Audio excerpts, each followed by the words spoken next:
दुबईमा hair cutting खोज्दा खोज्दै हामी 3 दाजुभाइ आफै हराइसक्यौँ।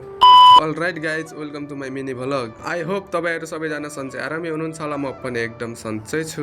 बिहान उठ्ने बित्तिकै हेरेको मेरो रुम पार्टनरहरू सबैजना फोनमा बिजी। गर्लफ्रेन्ड नभएपछि टाइम पास गर्नै गाह्रो। अनि म चाहिँ एकछिन बसेर सोच्न थालेँ। सोच्दा सोच्दै तौका छामेको कपाल चाहिँ एकदम लामो भइसकेको रहेछ।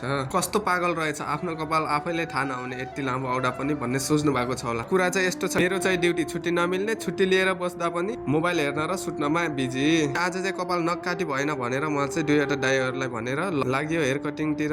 कपाल काट्न जाने भनेर निस्कियो, तर कता जाने हो दुबईमा हेयर कटिङ खोज्न थाहा नै छैन हामीलाई चाहिँ। हेयर कटिङ नभएको होइन दुबईमा, तर कुनै हेयर कटिङमा यति धेरै मान्छेको भेर, कुनै हेयर कटिङमा चाहिँ मैले भनेको जस्तो कपाल काट्नै नसक्ने। धेरै समयसम्म खोज्दा खोज्दै हामी चाहिँ लाग्यो एक बङ्गाली भाइको हेयर कटिङमा। बङ्गाली भाइलाई भनेको पहिले फोटो देखाउनुहोस् अनि तपाईँले जस्तो भन्नुहुन्छ त्यस्तै कपाल काट्छु भने। म चाहिँ टिकटकमा सर्च गरेर उसलाई फोटो देखाइदिएँ। फोटो हेरेर पनि के भनेको जस्तो कपाल काट्ला र अब बिगारिदिने भयो केटोले भन्ने सोचेको थिएँ, तर फोटो हेरेरै भए पनि भनेको जस्तै नै काट्यो है कपाल चाहिँ केटो। अनि कपाल काटिसकेपछि चाहिँ पैसा चाहिँ दिनु पर्यो। कपाल काटेको पैसा चाहिँ 5 दराम दिनुपर्ने हो, तर धेरै टाइम लागेको कारणले चाहिँ उसले चाहिँ 10 दराम माग्यो। ल मैले पनि नबोलेर 10 दराम नै दिएँ। हेयर स्टाइल चाहिँ कस्तो भयो र कस्तो लाग्यो त कमेन्टमा भन्नुहोस् है त। यति राम्रो कपाल काट्नेमा थ्याङ्क यू बङ्गाली भाइ भनेर हामी चाहिँ त्यहाँदेखि निस्किसक्यौँ। हेयर कटिङदेखि निस्किसकेपछि बल्ल थाहा भयो मैले कपाल काट्दै गर्दा दाइले त कुन बेला परेली काटिसक्नु भएछ। अनि मैले पनि बब्बाल सुहाएको छ दाइ भनेर भनेको, दाइ त खुसीले मक्खै हुनुभयो। क्याबवाला दाइले पनि भन्दै हुनुहुन्छ म पनि काटिदिएको भए हुन्थ्यो बाहिर। अहिले भुलेर आउनु भएछ दाइ, अहिले अर्कोचोटि आउला भन्दै हामी चाहिँ लाग्यो मार्केटतिर।